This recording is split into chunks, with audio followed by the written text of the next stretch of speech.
3부 예배 오신 여러분 모두 환영합니다. 우리 같이 신나게 찬양하고 예배하며 나아갑시다.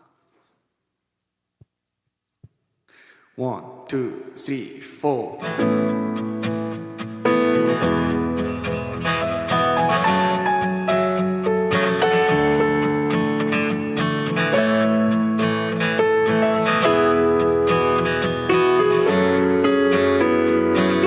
갈급한 내 마음, 갈급한 내 마음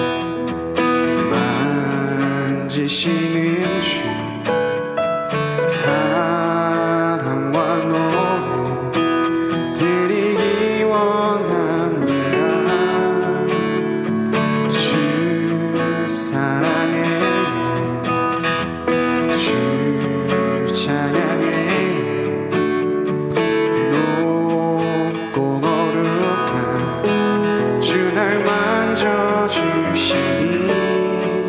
이전과 같지 않으니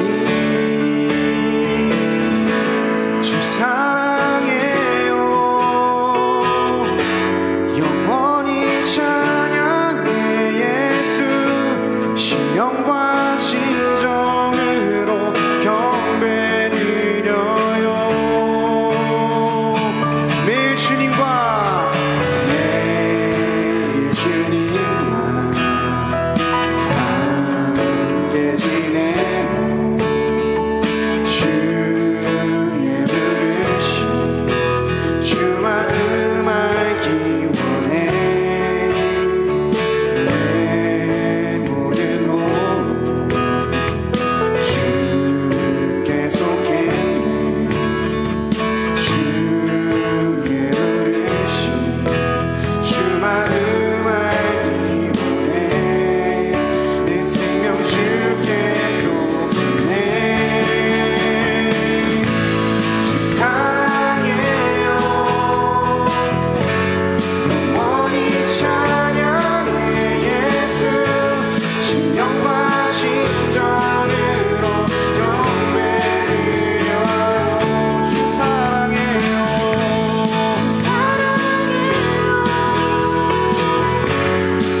다 버리고 다시 돌아가지 않으면 주님만 바라보길 원합니다.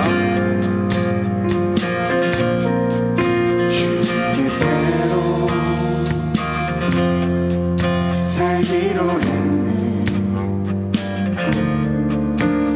주님 뜻대로 살기로 했네. 주님 뜻대로 살기로 했네. 뒤돌아서지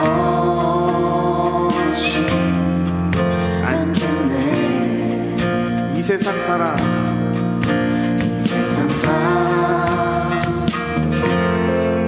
날 몰라줘도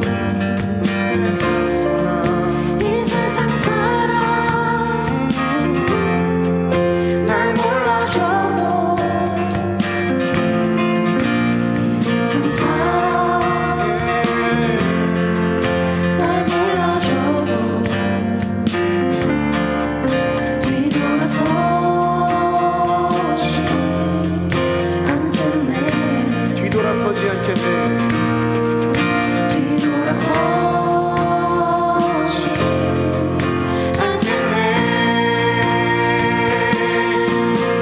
어떠한 시련이 와도 수많은 유혹 속에도 신실하신 주님 약속만 붙들리라.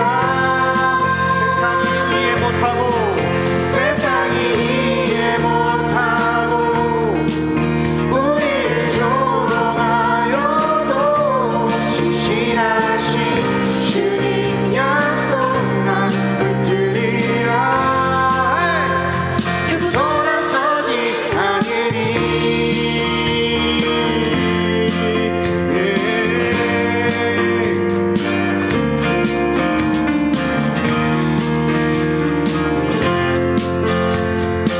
세상 등지고 십자가 보내. 세상을 지고 십자가 보내. 세상 등지고 십자가 보내. 세상 등지고 십자가 보내. 뒤돌아서지 않겠네.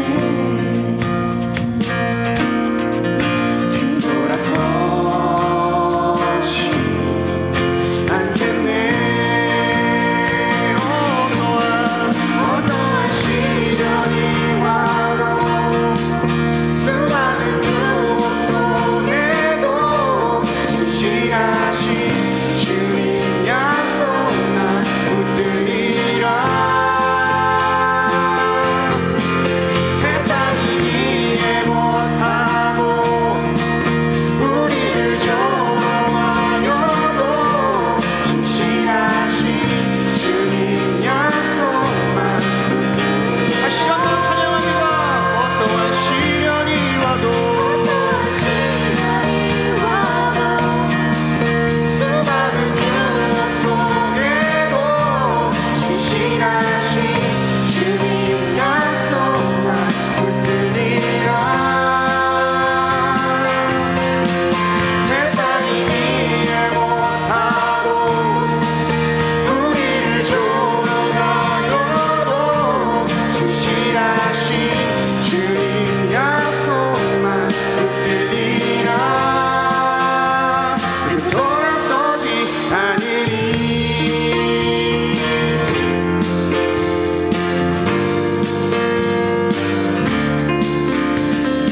아무도 몰라줘도 우리 주님은 알아주십니다. 그 주님을 찬양하며 나아갑시다. 네, 주님 감사합니다.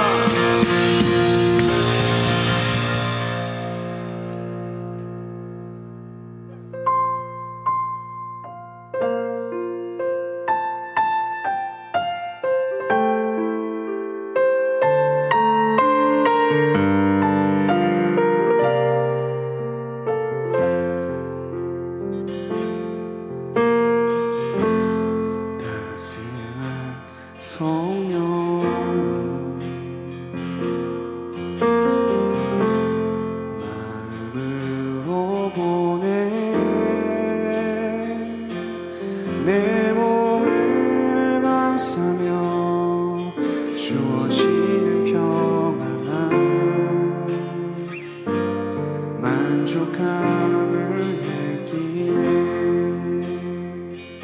말씀하신 사랑과 진리에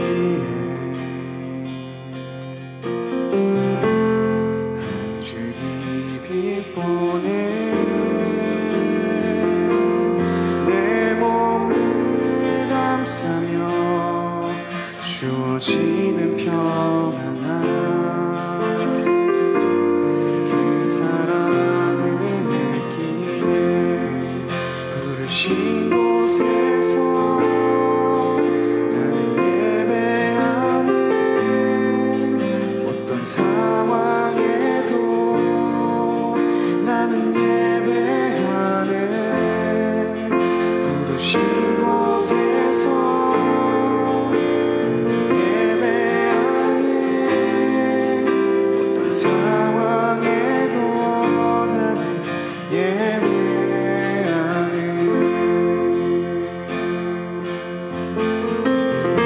따스한 성령이 따스한 성령이 마음으로 보내 내 몸을 감싸며 주어지는 평안함 만족함을 느끼네 부르신 곳에서 나는 예배하네 어떤 상황에도 나는 예배하네 부르신 곳에서 나는 예배하네 어떤 상황에도 나는 예배하네 내가 걸어갈게 내가 걸어갈 때 길이 되고 살아갈 때 삶이 되는 그곳에서 예배하네 내가 걸어갈 때 길이 되고 살아갈 때 삶이 되는 그곳에서 우리 같이 가슴에 손 얹고 찬양합시다 내가 걸어갈 때 길이 되고 살아갈 때 삶이 되는 그곳에서 예배하네 내가 걸어갈 때 길이 되고 살아갈 때 삶이 되는 그곳에서 예배하네 부르신 곳에서 나는 예배하네 어떤 상황에도 나는 예배하네 부르신 곳에서 나는 예배하네 어떤 상황에도 나는 예배 부르신 곳에서 나는 예배하네 어떤 상황이 닥칠지라도 나는 이 자리에서 주님을 예배합니다 부르신 곳에서 나는 예배하네 어떤 상황에도 나는 예배하네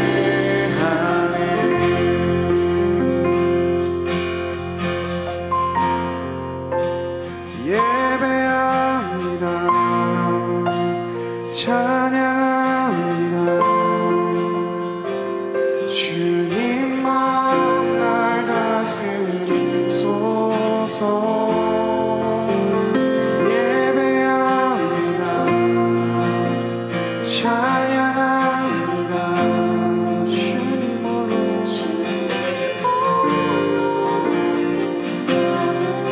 우리 목소리로 찬양합시다 예배합니다 찬양합니다 주님만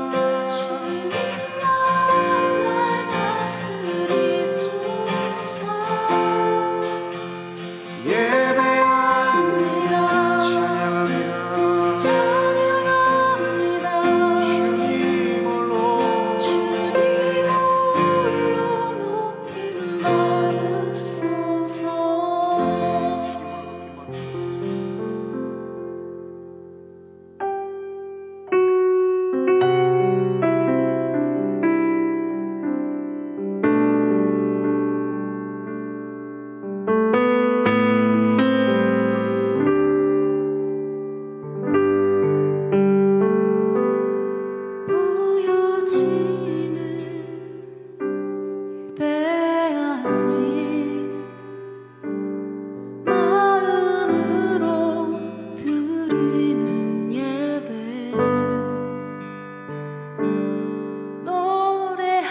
노래하는 찬양보다 삶으로 고백되는 예배 나를 위한 예배 아닌 주님 뜻을 향한 예배 내 마음과 정성 다하여서 주 앞에 드려지는 예배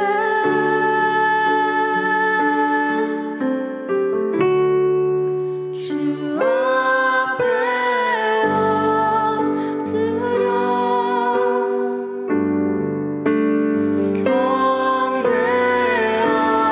경배합니다. 온전한 예배 내 맘의 예배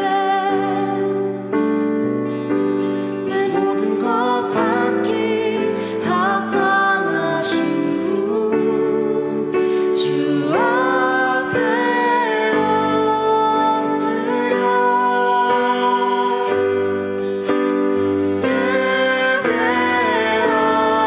예배합니다. 나의 모든 삶 나의 모든 뜻 말씀 앞에 순종하는 삶의 예배 드리길 원하네.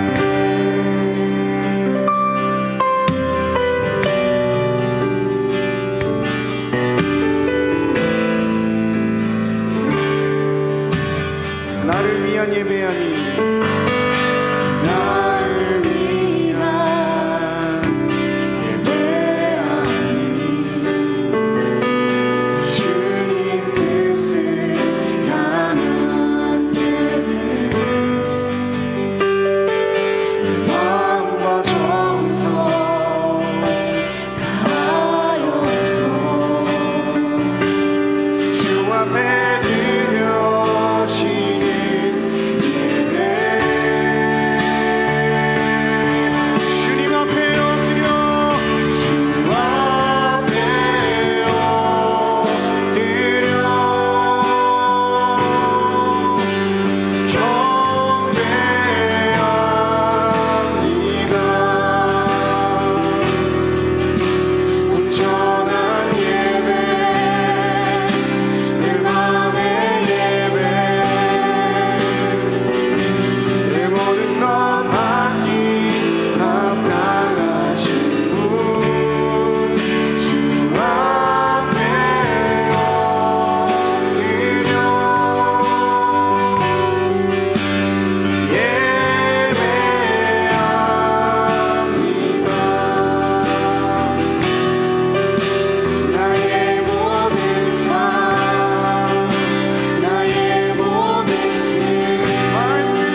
예배가 이렇게 주일에만 나와서 약속된 시간에 드려지는 단순한 일정과 형식이 아니라 내 삶에서 주님을 기뻐하고 주님과 같이 호흡하고 주님을 높여드리고 예배하며 경배하는 나의 삶의 예배가 되어질 수 있도록 주님 도와주시옵소서.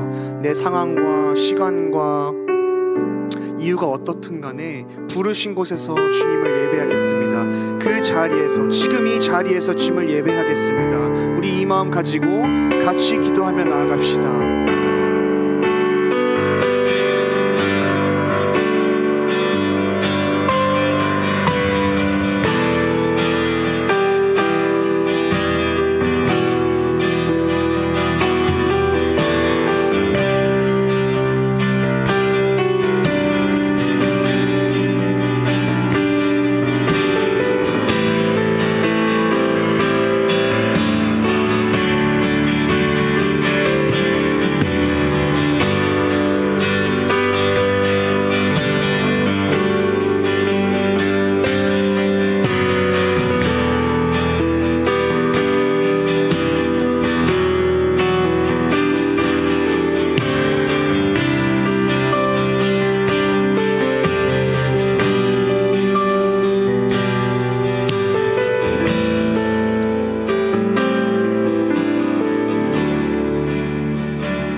기도하시겠습니다.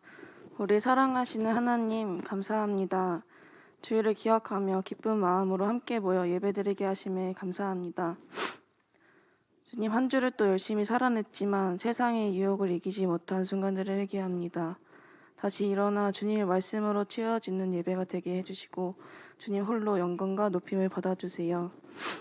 나라와 민족을 위해 기도합니다. 이 나라가 주님 보시기에 바라지 못한 길로 간다면 우리를 바른 길로 인도하여 세워주세요. 계속해서 나라를 위해 기도하기 힘쓰는 우리가 되게 도와주시고 구원받는 사람이 날마다 더해지게 지혜를 허락해 주세요. 공동체를 위해 기도합니다. 하나님께 열심을 갖는 청년들이 되게 함께 해주세요. 또 하나님께서 각 사람마다 주신 달란트를 바르게 사용함으로써 주님의 선하심을 보이는 공동체가 되게 도와주세요. 우리 곁에 신앙을 잃어가는 사람이 없는지 살피게 해주시고 혹시나 도움이 필요한 자가 있다면 따뜻한 손길과 마음을 내어주는 청년들이 되게 도와주세요. 그리고 이곳에 나오지 못하지만 군 복무와 유학으로 열심히 다른 세상에서 각자 교회가 되어 지내는 청년들 또한 건강하게 지켜줄 수 있습니다. 오늘도 주시는 말씀을 듣습니다. 말씀 선포하실 때에 한 줄기의 빛을 보며 나아가는 청년들에게 평안과 소망 주시고 말씀 전하시는 목사님과 가정에 늘 사랑과 은혜를 넘치도록 부어주실 줄 믿습니다. 말씀을 통해 세상의 것이 자꾸만 가까워지고 좋아 보일 때 한 번 더 하나님을 생각하고 주를 찾는 자들이 되게 해주세요. 우리 삶에 개입해 주시고 우리가 깨어서부터 먹고 교제하며 예배 드리는 순간마다 영적으로 숨이 쉬어지는 시간이 되게 함께 하실 줄 믿사오며 예수님의 이름으로 기도드렸습니다. 아멘. 나는 전능하신 아버지 하나님 천지의 창조주를 믿습니다. 나는 그의 유일하신 아들 우리 주 예수 그리스도를 믿습니다. 그는 성령으로 잉태되어 동정녀 마리아에게 나시고 본디오 빌라도에게 고난을 받아 십자가에 못 박혀 죽으시고 장사된 지 사흘 만에 죽은 자 가운데서 다시 살아나셨으며 하늘에 오르시어 전능하신 아버지 하나님 우편에 앉아 계시다가 거기로부터 살아있는 자와 죽은 자를 심판하러 오십니다. 나는 성령을 믿으며 거룩한 공교회와 성도의 교제와 죄를 용서받는 것과 몸의 부활과 영생을 믿습니다. 아멘. 하나님의 말씀 사무엘상 17장 39절에서 45절까지 말씀입니다. 구약성경 437페이지 부근에 있습니다. 구약성경 사무엘상 17장 39절에서 45절까지 말씀 우리 한 목소리로 함께 봉독하시겠습니다. 다윗이 칼을 군복 위에 차고는 익숙하지 못하므로 시험적으로 걸어보다가 사울에게 말하되 익숙하지 못하니 이것을 입고 가지 못하겠나이다 하고 곧 벗고 손에 막대기를 가지고 시내에서 매끄러운 돌 5을 골라서 자기 목자의 제구 곧 주머니에 넣고 손에 물매를 가지고 블레셋 사람에게로 나아가니라. 블레셋 사람이 방패든 사람을 앞세우고 다윗에게로 점점 가까이 나아가니라. 그 블레셋 사람이 둘러보다가 다윗을 보고 업신여기니 이는 그가 젊고 붉고 용모가 아름다움이라. 블레셋 사람이 다윗에게 이르되 네가 나를 개로 여기고 막대기를 가지고 내게 나왔느냐 하고 그의 신들의 이름으로 다윗을 저주하고 그 블레셋 사람이 또 다윗에게 이르되 내게로 오라 내가 네 살을 공중의 새들과 들 짐승들에게 주리라 하는지라. 다윗이 블레셋 사람에게 이르되 너는 칼과 창과 단창으로 내게 나아오거니와 나는 만군의 여호와의 이름 곧 네가 모욕하는 이스라엘 군대의 하나님의 이름으로 내게 나아가노라. 아멘. 설교 전에 광고 몇 가지 드리겠습니다. 우리 다음 주 지난주부터 저희가 광고 드렸는데요. 다음 주 3부 예배 후에 저희가 원래는 이렇게 각 셀별로 셀 모임으로 모이는데 우리 다음 주 마지막 주 28일에 우리 3부 예배 마치고 연합 셀 모임으로 모입니다. 그러니까 셀별로 모이는 게 아니라 우리 청년부 전체가 모여서 이제 뭐 셀별 어떤 상황인지도 좀 듣고 그리고 청년부 전반에 대한 뭐 제안이라든지 건의라든지 이런 것도 좀 듣고 앞으로 나아갈 방향에 대해서도 좀 서로 논의하고 함께 기도하는 시간을 가지려고 합니다. 여러분 꼭 미리 저희가 이렇게 광고 드리는 이유는 스케줄 빼놓으시라고 빨리 그 스케줄러 열어서 우리 다음 주 셀 모임 빠지려고 했는데 안 되겠다. 연합 셀 모임이 있다 이렇게 적어 놓으시고요. 그리고 저희가 처음으로 이렇게 시도하는 거기 때문에 좀 이렇게 여러분들 좀 오시기 좀 마음이 이렇게 동하도록 저희가 그 연합 셀 모임 하고 나서 바베큐를 먹습니다. 바베큐. 우리 수련회 가서도 못 먹는 바베큐. 정하이 내가 이럴 줄 알았어. 정하이 때문에 광고하는 거예요. 우리 바베큐 합니다, 여러분. 우리 얼마 전에 우리 한 50만 원 가까이 되는 그릴, 대형 그릴을 제가 고재영 목사님이랑 코스코 가고 낑낑거리면서 사왔거든요. 70kg짜리. 그거 지난주에 그 오남선교회 그 헌신 예배하고 한번 썼는데 다시 한번 우리 가동하려고 합니다. 그러니까 여러분 스케줄 꼭 비워놓으시고 바비큐 먹으러 오셔도 됩니다. 그렇지만 바비큐 먹기 전에 우리 연합 셀 모임이 있다 기억해 주시면 감사하겠습니다. 그리고 다음 주 월요일부터 금요일까지 우리 기도 릴레이가 있습니다. 이제 7월 되면 각 우리 교회 학교 여름 사역이 있거든요. 오전 9시부터 저녁 6시까지 원하는 시간에 원하는 요일 원하는 시간에 여러분 이제 방학하셨잖아요. 조금 이렇게 여유들이 있으시니까 뭐 여러 번 나오면 더 좋겠지만 내가 딱 1시간만이라도 우리 교회 부흥과 우리 여름 사역의 은혜로운 시간들을 위해서 내가 기도했으면 좋겠다 이렇게 생각하시는 분들 꼭 여기 나가시면 우리 그 예배당 나가면 문 열고 나가면 바로 오른편에 그 난로 위에 이렇게 표가 있거든요. 여러분 꼭 이름 적어 놓으시고 제가 한번 확인해 보겠습니다. 자, 어쨌든 이렇게 광고 드리고 이제 오늘 말씀 듣도록 하겠습니다. 저희가 하나님의 등불이라는 시리즈로 이렇게 지난주부터 말씀을 함께 듣고 있습니다. 사실 하나님께서 우리의 등불이시죠. 하나님이 우리의 등불이시고 우리가 하나님을 위한 등불, 하나님에게 등불이 된다라기보다는 여러분 언제나 이렇게 죄, 악이라는 것은 성경에서 어둠으로 표현됩니다. 그러니까 이스라엘의 역사상에 죄악으로 가득 찬 그래서 어두워질 대로 어두워진 이스라엘의 그런 역사 가운데 하나님의 등불을 들고 진리의 빛을 비추기 위하여서 나타나서 하나님과 이스라엘의 관계를 회복시켰던 그러한 사람들에 대해서 우리가 살펴보는 시간을 가지고 있는데 지난주에는 우리가 사무엘에 대해서 우리가 살펴보았죠. 사무엘에 대해서 살펴보면서 제가 맨 마지막에 여러분 한 주 동안 묵상하실 수 있는 질문을 드렸었잖아요. 당신의 온전함은 무엇입니까? 우리 사무엘상 7장에서 온전함 두 가지 온전함에 대해서 이야기했었습니다. 한 가지는 온전한 번제를 하나님께 드렸다 할 때 사무엘이 그 온전함이죠. 타밈이라고 하는 블레셋이 이제 쳐들어오고 있는 상황 가운데 지금 막 사람을 모아서 전열을 배치하고 전술을 짜서 블레셋 사람과 어떻게 싸울까에 급한 것이 아니라 하나님과 흐트러진 그 관계를 온전히 세우는 것이 더 중요하다고 사무엘이 정확하게 생각을 하고 하나님께 사사시대 340년 동안 그리고 하나님의 언약궤를 빼앗긴 7개월 돌아와서도 20년 그 한 360년 어간에 하나님께서 이스라엘이 돌아오기를 기다리셨거든요. 사무엘도 20년 동안 함께 하나님과 기다렸습니다. 그리고 그 이스라엘 백성들의 마음이 돌아왔을 때 사무엘이 하나님과의 관계 해결, 하나님께서 우리를 위하여 싸우시고 우리를 위하여 블레셋과 싸워주실 때 우리가 승리할 수 있다 정확히 알았기 때문에 온전한 절차대로 그렇죠? 하나님의 말씀 그대로 하나님과의 관계를 바로 세우는 번제를 드렸고 그 번제를 드리고 난 다음에 하나님께 기도하여 간구하였더니 하나님께서 응답하셔서 블레셋을 물리치게 해주셨죠. 물리치게 한 번의 그 승리로 끝난 것이 아니라 사무엘이 사는 날 동안 블레셋이 이스라엘을 공격할 수 없도록 하나님께서 막으셨고 블레셋에게 빼앗겼던 영토도 다 되찾게 하셨고 그뿐만 아니라 아모리 족속과의 사이에 평화를 주셨다. 여기서의 평화가 샬롬이라고 하는 온전함 아니겠습니까? 하나님과의 올바른 관계가 전제될 때 하나님께서 우리의 삶에 주시는 평화, 화평 이것에 대해서 이야기했습니다. 그러니까 우리의 삶에 평화가 없다면 우리는 언제나 하나님과의 관계가 바로 관계가 맺고 있는지를 살펴보아야 한다라는 것을 우리가 살펴보았죠.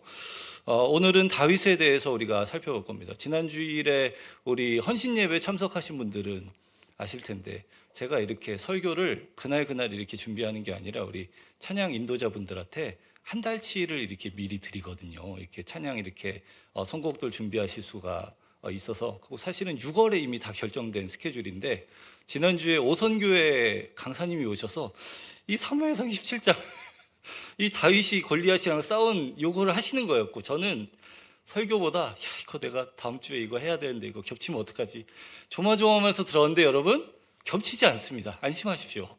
송지석 저거 표절했네 이런 얘기 안 나오게 제가 들으면서 안 겹치는구나 이렇게 안심을 하면서 들었습니다. 오늘 하나 넘겨주시면 오늘 설교가 하나 더 설교가 어떻게 진행되는지 제가 이렇게 처음부터 이렇게 알려드리는데 키워드가 3가지입니다. 첫 번째는 40일, 두 번째는 만군의 여호와의 이름, 세 번째는 매끄러운 돌 5입니다. 이 40일이라는 것은 다윗이 등장하기 이전에 이스라엘의 영적인 상황이 어땠는지를 얼마나 절망적이었는지를 보여주는 아주 중요한 키워드입니다. 두 번째는 만군의 여호와의 이름은 아무도 나서지 않을 그때 목동이었던 다윗 아마도 10대였을 거거든요.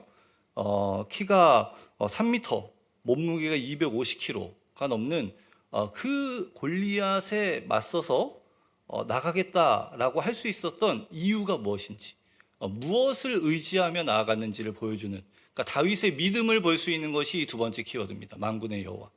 자, 세 번째 다윗이 하나님을 향한 열정 하나님을 향한 믿음이 어느 정도였는지를 보여주는 중요한 키워드가 매끈한 돌 5입니다. 다윗이 골리앗과 맞서기 위해서 들고 나갔던 이 무기이죠. 돌팔매와 시내에서 주순 매끈한 돌 5개인데요. 요 순서대로 오늘 설교가 이렇게 진행되니까 이렇게 졸다가 깨서 저 돌 얘기하네. 끝날 때쯤 됐구나. 이렇게 생각하시면 되고 만군의 여호와 중간 정도 왔구나. 이제 좀 정신 차려야지 이렇게 뺨 때리고 아셨죠? 옆에 때려주셔도 돼요. 아셨죠? 끄덕거리시는 분들이 계신데 자 우리 뭐 잘 아시잖아요. 주일학교 다닐 때부터 다윗과 골리앗 그리고 실제로도 뭐 이렇게 작은 뭐 중소기업과 대기업이 이렇게 분쟁이 일어나면 뭐 다윗과 골리앗의 싸움이다. 이렇게 뭐 사회 뭐 정치 이런 데서도 뭐 다윗과 골리앗의 이 이야기는 그러니까 꼭 교회를 다니지 않고 성경을 알지 못하는 사람들에게도 너무나도 익숙한 이야기일 겁니다. 제가 말씀드린 대로 이 이스라엘이 블레셋과 이렇게 전투를 하고 있었는데 골리앗이라는 사람이 갑자기 이제 전면에 등장을 해서 이제 이스라엘에게 이렇게 제안을 하는 거죠. 너희 중에서 한 사람 나오고 우리 블레셋에서 한 사람 나와서 우리가 1대1로 장군전이라고 하나요? 1대1로 싸움을 해서 만약에 너희가 이기면 우리 블레셋이 진 걸로 하고 우리가 너희의 종이 되고 만약에 우리의 대표가 이기면 너희 다 진 걸로 하고 너희가 우리의 종이 되는 거다 알았지? 빨리 한 명 나와. 이러고 블레셋에 누구 나온 거예요? 골리앗이 나왔죠. 키가 성경에 나온 이 치수가 정확하진 않습니다. 그런데 대략 생각해보면, 대략 이렇게 계산해보면 키가 3m. 제가 184거든요. 저에서 1.2, 1.2 있으세요? 120 없으시죠, 여기? 우리 주애만 해도 벌써 지금 140이거든요. 주원이 110. 그러니까 저 위에 송주원을 하나 얹어놓고 10cm가 더. 그러니까 얼마나 거인입니까? 몸무게 250. 몸무게 250. 없으시죠? 우리 다 날씬한 우리 설림교회 여성 낭송분들 뭐 5명, 6명 있어야지 되는 무게 아닙니까? 250. 그가 입은 갑옷의 무게만 해도 50kg였다라고 이야기합니다. 그러니까 얼마나 크고 강대하고, 그냥 이렇게 보기만 해도. 여러분 UFC 혹시 좋아하세요? 아무도 안 보시는, 저만 좋아하시는. 제가 이렇게 폭력적인 사람입니다. 조심하세요. 최근에 헤비급에서 우리 시릴 가네와 우리 페레이라가 졌는데, 헤비급 여러분, 그렇게 TV로 보면 이렇게 작은데 연예인들 뭐 강호동이나 뭐 서장훈이나 이런 사람 일반인이랑 이렇게 찍은 거 보면 굉장히 크잖아요. 서장훈이 뭐 2m 조금 넘지 않습니까? 근데 3m. 뭐 강호동이나 문세현 이런 사람이 100kg 조금 넘는데 250kg면 강호동 두 개 반인 거잖아요. 그 사람이 나와서 여호와의 군대를 모욕하면서 이제 빨리 한 명 나와라 이렇게 자극하고 있었죠. 사무엘상 7장 17장 10절에 보면 그 블레셋 사람이 이렇게 얘기합니다. 내가 오늘 이스라엘의 군대를 모욕하였으니 사람을 보내어 나와 더불어 싸우게 하라. 이스라엘의 군대를 모욕했다. 여러분, 이스라엘은 누구를 섬기는 나라입니까? 여호와 하나님을 섬기는 나라죠. 이스라엘 고대 전쟁은 언제나 신과 신의 싸움이었습니다. 신들의 싸움이었습니다. 그러니까 사람이 잘하고 전술이 좋아서가 아니라 어떤 신이 더 위대한 신인가가 승패를 가름하는 거거든요. 이 골리앗이 나와서 이스라엘의 군대를 모욕했다라는 것은 여호와 하나님을 모욕한 겁니다. 저 겁쟁이들. 저 겁쟁이들이 섬기는 여호와 하나님? 볼 것 없네. 이렇게 모욕하고 있는 상황입니다. 빨리 한 명 안 나와? 근데 지금 나서는 사람이 있습니까? 없습니까? 아무도 없었죠. 11절에 보면 이스라엘의 왕인 사울과 모든 군사들이 두려워하고 있었다. 놀라 크게 두려워하니라. 17장 11절에도 놀라 크게 두려워하니라. 두려워하고만 있었습니다. 근데 여러분 잘 보면 이게 하루 이틀 이런 게 아닙니다. 며칠요? 40일. 무려 이 골리앗이 나와서 여호와의 군대, 여호와 하나님을 모욕한 그 날수가 무려 40일입니다. 한 달하고도 열흘 동안 거의 공무원이잖아요. 조석으로 나와서 아침 저녁으로 나와서 모욕하고 들어가고 40일 동안 그랬는데 아무도 나서는 사람이 없는 겁니다. 지금 이스라엘의 군대가 모욕을 받고, 더 나아가 하나님의 이름이 모욕을 받고 있는 상황인데 40일 동안 그것에 대해서 분노하면서 그 입 다물지 못해! 라고 하면서 나서는 사람이 있다 없다? 단 한 사람도 없다. 단 한 사람도 없다. 그러니까 여러분, 이 지금 이스라엘의 영적인 상황이 얼마나 암울하고 절망적인지를 알 수 있게 해주는 거죠. 하나님의 이름이 모욕을 받으시는데 그것에 분개해서 나서는 사람, 그 블레셋 사람을 이기고 지고 상관없이 내가 죽더라도 저놈의 입을 내가 싸우는 동안에만이라도 저놈의 입을 막겠다. 하나님의 이름이 모욕당하는 걸 내가 막겠다. 그것이 5분이든 10분이든 초계와 같이 자신을 던지는 사람이 아무도 없는 상황인 겁니다. 그러고 있는 상황에 누가 온 겁니까? 다윗이 전장에 오죠. 형 엘리압과 다른 형들, 아버지 이새의 심부름을 받고 그 다윗은 그 전장에 없었다는 것은 이 군사로 이렇게 착출될 나이가 되지 않았다는 겁니다. 그러니까 10대 초반, 많아봐야 중반 이 정도 됐을 겁니다. 그러니까 전장에 있으면 안 되는 소년이, 목동이 지금 그곳에 온 겁니다. 그런데 그가 전장에 도착했을 때 마침 골리앗이 나와서 이제 40일째 되는 날이었겠죠. 전장에 나와서 또 여호와의 이름을 모독하는 것을 다윗이 들은 겁니다. 그리고 어떻게 합니까? 내가 싸우겠습니다. 가서 사울에게 이야기하는 것이죠. 두려워하기만 하고 심지어는 24절에 보면 심히 두려워해 그 앞에서 도망쳤다. 전열이 막 흐트러지고 있는 상황입니다. 아무도 나서지 않는 건 둘째고 자기의 자리를 지키지도 못하는, 자기의 목숨을 건져, 여호와 하나님의 이름이 모독을 받으시든 말든 그게 무슨 상관이야. 내가 좀 살아야겠다라고 그 전장에서 도망가고 있는, 그러니까 절체절명의 위기의 그 순간에 다윗이 그 전장에 나타난 것이죠. 자칫하면 이 사람들이 막 흩어지고 전열이 흩어지니까 블레셋 군사들이 한 번에 이제 팍 공격을 감행하면 그야말로 그냥 오합지졸처럼 그 완전히 전세가 이렇게 밀릴 수밖에 없는 그런 상황이었던 것입니다. 그런데 그 골리앗이 여호와 하나님의 군대를, 여호와의 이름을 모독하는 것을 듣고 다윗이 사울에게 가서 이렇게 이야기합니다. 32절입니다. 그로 말미암아 사람이 납당하지 말 것이라 주의 종이 가서 저 블레셋 사람과 싸우겠습니다. 제가 가서 싸우겠습니다. 40일 동안 밤낮으로 나와서 여호와의 이름을 모욕하는데 아무도 나서지 않고 두려워하기만 하고, 심지어는 사람들이 도망치고 있는 그 상황 가운데 10대 초반, 초중반의 목동, 양을 치는 다윗이 그 용사, 그 거장 골리앗과 싸우겠다. 그러니까 처음에는 이제 콧방귀를 꼈겠죠. 야, 너가 무슨 저 골리앗과 싸우냐. 근데 문제는 그러면 누가 싸울 건데 이것 아닙니까? 대안이 있냐. 그래서 싸우겠다고 나선 사람이라도 있으니까 다행이지. 지금 아무도 없는데 다 도망가고 있는 상황인데. 그래서 사실은 이거에 제일 먼저 나서야 되는 사람이 사울 아닙니까? 사울도 함께 두려워하고 있는 겁니다, 지금. 그리고서 안 되니까 다윗한테 자기의 갑옷과 무기를 막 이렇게 주죠. 근데 뭐 10대 소년한테 그 건장한 성인의 갑옷이 맞을 리가 있겠습니까? 한번 걸어보고 오늘 본문 처음에 읽은 것도 나오는 것처럼 불편하니까 이제 벗어버리죠. 36절에 보면 이렇게 이야기하죠. 주의 종이 사자와 곰도 쳤은즉 살아계시는 하나님의 군대를 모욕한 이 할례 받지 않은 블레셋 사람이 이리이까. 그러니까 지금 다윗이 왜 골리앗과 싸우려 나아가려고 하는지가 분명하죠. 지금 내가 아무도 나서고 있지 않으니까 기회가 왔다. 야, 이 기회를 잡아서 내가 한번 출세해봐야겠다. 이게 아닙니다. 하나님의 군대를 모욕한 이 할례 받지 않은 자, 그 사람의 그 입을 막기 위하여서 나가는 거죠.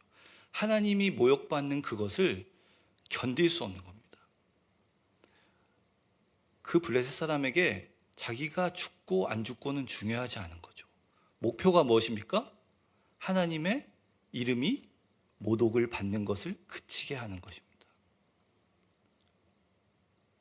그게 목표입니다. 다윗이 자기의 성공, 자기가 돋보이기 위하여서가 아니라 하나님을 위하여서 나갔다. 목표가 너무나도 뚜렷한 것이죠. 하나님께서 모독받고 있는 그 상황을 견딜 수 없었던.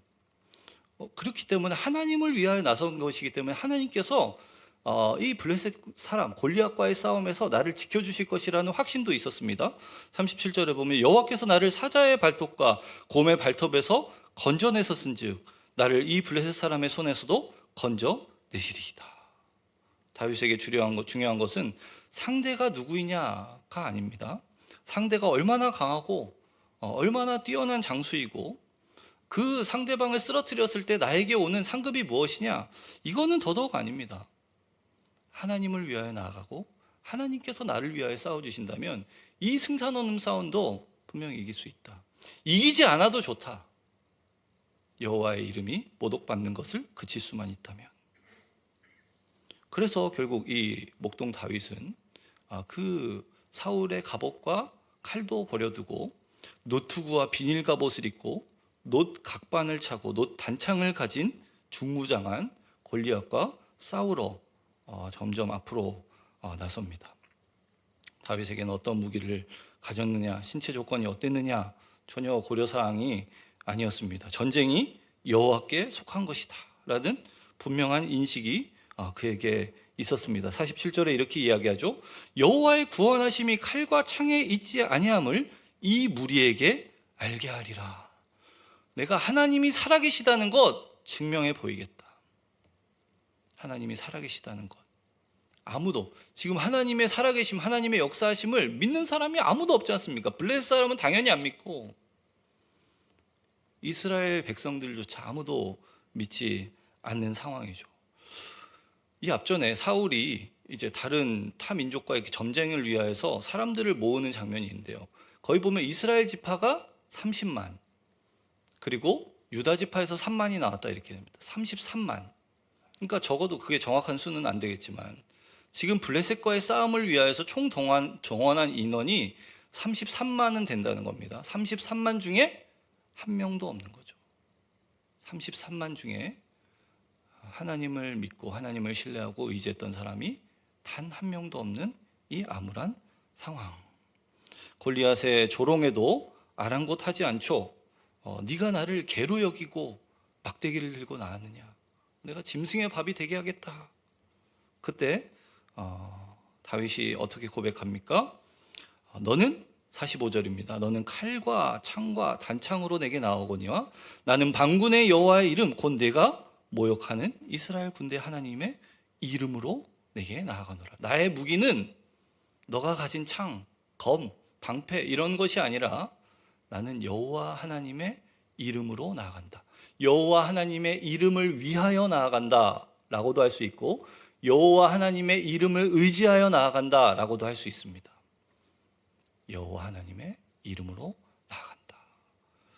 그러니까 다윗이 의지했던 것은 자기의 힘과 자기의 능력과 자기의 어떠한 지혜가 아니라 하나님의 함께하심, 하나님이 함께하셔서 나를 위하여 싸워주실 것이라는 분명한 믿음이었죠. 그리고 여러분 잘 아시다시피 단 한 번의 물매질로 골리앗을 쓰러뜨리게 됩니다.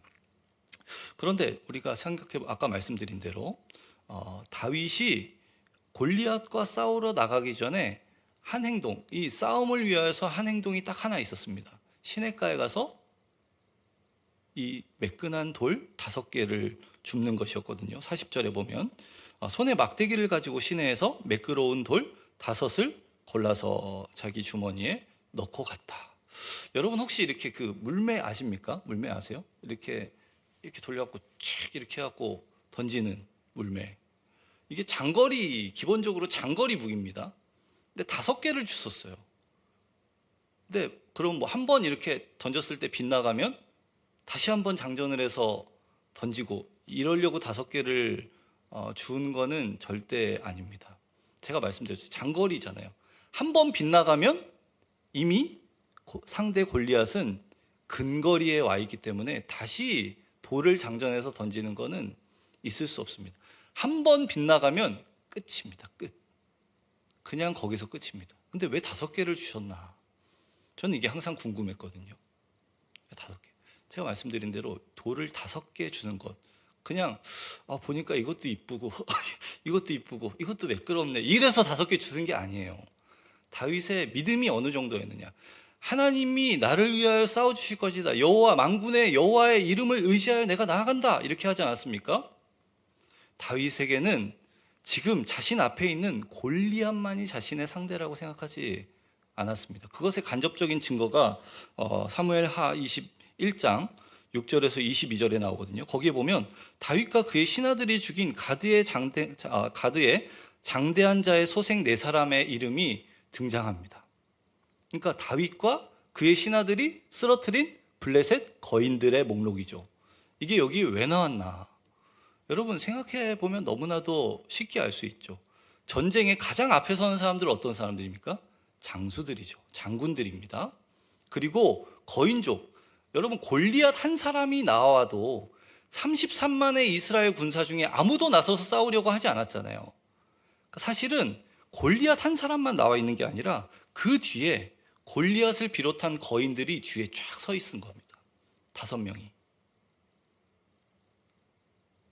그래서 다윗이 매끄러운 돌 몇 개를 주신 겁니까? 5개를 주신 것이죠. 그러니까 여호와의 이름을 모독하는 골리앗뿐만 아니라 저 뒤에 있는 여러분 이름 다 나오죠.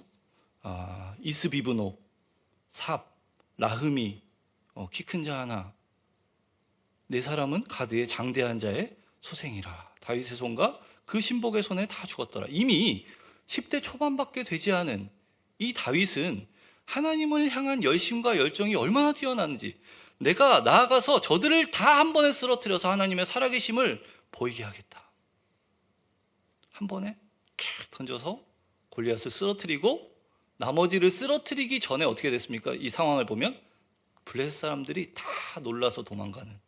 그러니까 사실은 도망가서 이 나머지 4명을 처치하지 못한 겁니다. 놀랍죠, 여러분? 골리앗 한 사람에게도 그렇게 겁먹어서 아무도 나서지 않았는데, 다윗은 골리앗 한 사람이 아니라 그 뒤에 선 거인, 가드 사람의 소생, 그 사람들을 다 쓰러뜨리기 위하여서 내가 저 하나님을 모독하는 자들을 내가 한 번에 다 쓸어버리겠다. 매끄러운 돌 5을 주워서 하나님 앞에 나선 것이죠. 자기의 생명, 자기의 삶, 이것보다 중요한 것은 하나님의 이름이 모독받지 않는 것, 하나님이 영광을 받으시는 것, 그것이 다윗에게 가장 중요한 것이었다라는 것을 우리에게 알게 합니다. 여러분, 이 말씀을 통하여서 우리가 또한 한 주 동안 우리의 삶 가운데 묵상해야 될 내용이 무엇인지 한번 보여주시죠. 당신은 어느 편에 서 있습니까? 이번 한 주 동안 우리의 삶 가운데 우리가 이 내용을 묵상해 보았으면 좋겠습니다. 여러분은 그 33만의 이스라엘 군대의 편에 서 계십니까?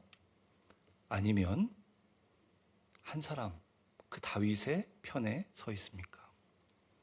하나님의 이름이 모독을 받고 아무도 하나님께 영광을 돌리지 않는 이 암울한 상황 가운데 여러분은 어떤 편을 택하시겠습니까? 그리고 여러분은 현재, 이것은 누구도 여러분에게 이렇다 저렇다 이야기할 수 없습니다. 여러분 스스로가 하나님 앞에서 스스로에게 질문해 보셔야 되는 문제입니다. 하나님을 위하여서 나섰고 이스라엘 공동체를 위하여서 나서지 않았습니까? 이것을 우리의 삶 가운데 적용해 보면 너무나도 분명하죠. 설린교회 청년부를 위하여서 기도하는 사람이 얼마나 됩니까? 어떤 사람들은 그렇게 생각할 수도 있죠. 내가 나 한 사람 기도한다고 뭐가 달라져? 야, 아무도 안 하는 것 같은데 나만 이렇게 열심히 한다고 해서 뭐가 달라지겠어? 나 말고 누가 좀 나서줬으면 좋겠다. 이렇게 생각하는 것은 정확하게 두려워서 놀라 떨고 있던 이스라엘 군사들의 모습일 것입니다. 본문은 우리에게 알려주고 있습니다. 나 한 사람이 기도한다고 바뀌겠어? 바뀐다. 나 한 사람이 열심을 품고 우리 공동체를 위하여서 열심히 노력한다고 뭐가 바뀌겠어? 바뀐다. 하나님에게 있어서 다수는, 여러분 생각해 보십시오. 그 전장을 생각해 보십시오. 하나님의 이름이 모독당하는데 아무런 두려워 떨고 있는 것 외에 아무것도 하지 않았던, 나서려고 하지 않았던 33만의 군사가 하나님 편에, 하나님 보시기에 다수입니까? 아니면 그 목동 다윗, 하나님을 위하여 분연히 일어섰던, 초계와 같이 자신을 던졌던 그 다윗이 다수입니까? 하나님에게는 그 다윗 한 사람이 다수입니다. 그리고 그 단 한 사람을 통하여서 무능력하게 아무것도 하고 있지 않은 33만을 구원해 내셨습니다. 하나님 편에 선 단 한 사람을 통하여서 역사하시고 그 상황을 바꾸시고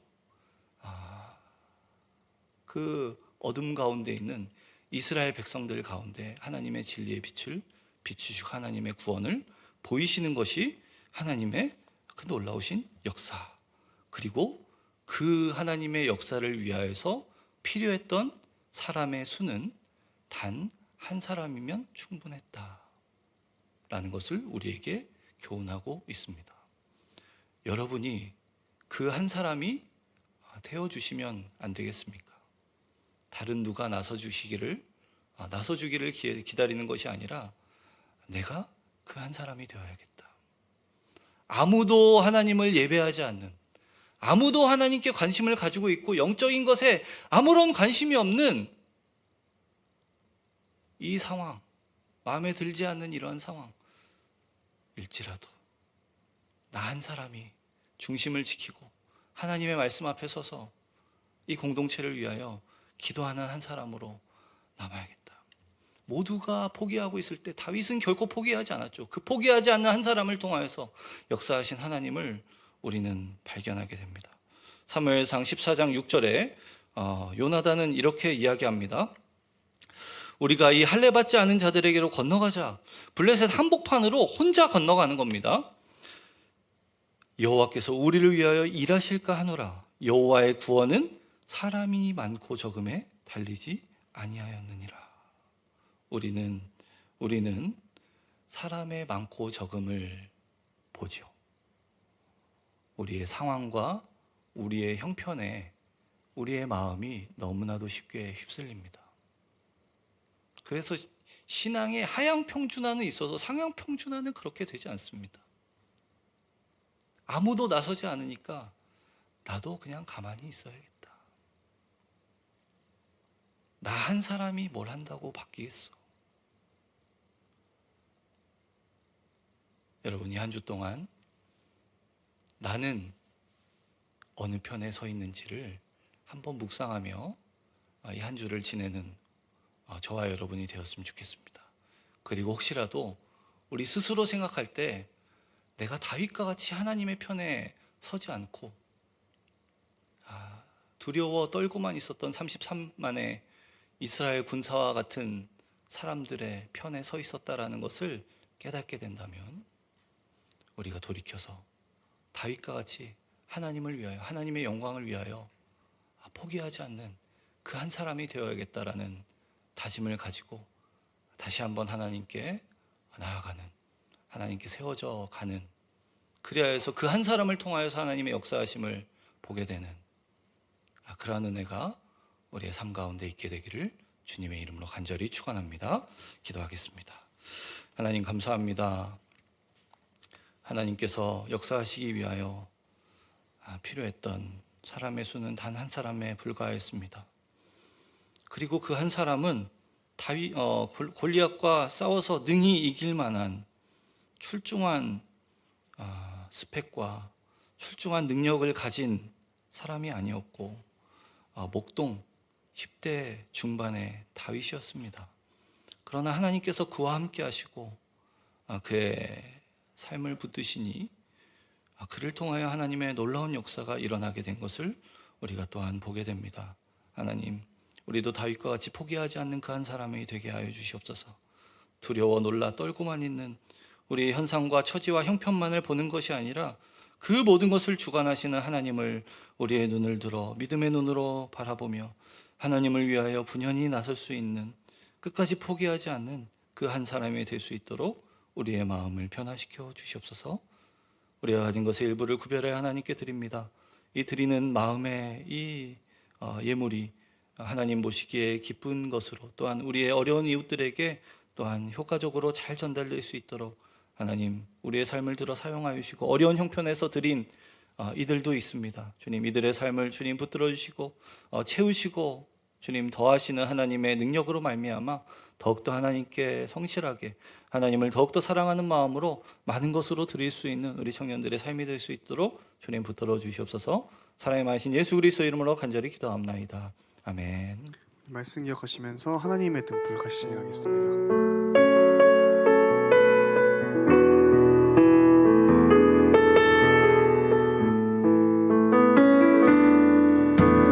긴 어둠 속에 영광의 빛을 잃고 죄와 절망의 탄식 소리만 있네. 주의 사랑은 여전히 날 기다리시며 날 부르시네. 하나님은 나의 꺼지지 않는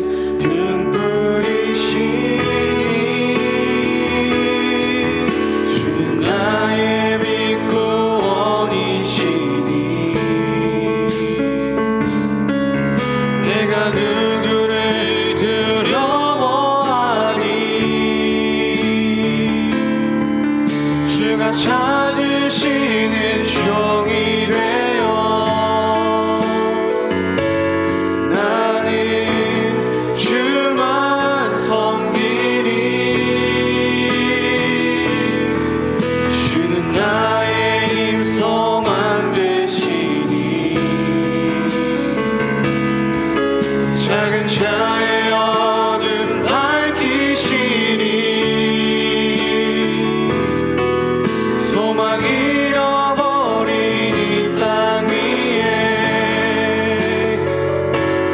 주의 영광 비추리 주는 나의 빛 주는 나의 빛 구원이시니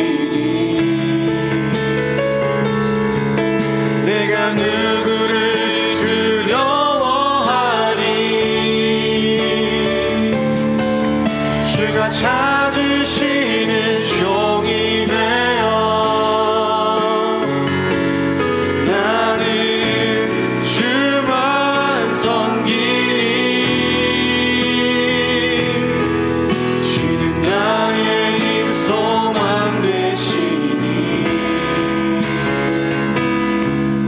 작은 자의 어둠 밝히시니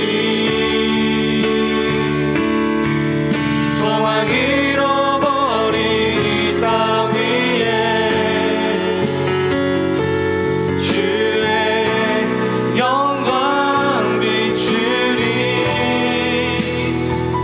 주와 함께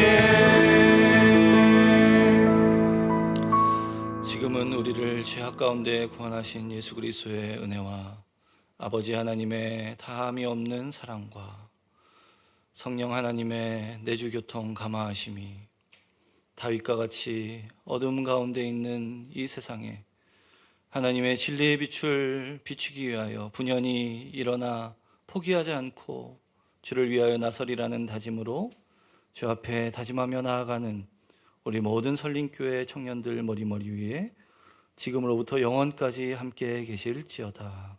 아멘.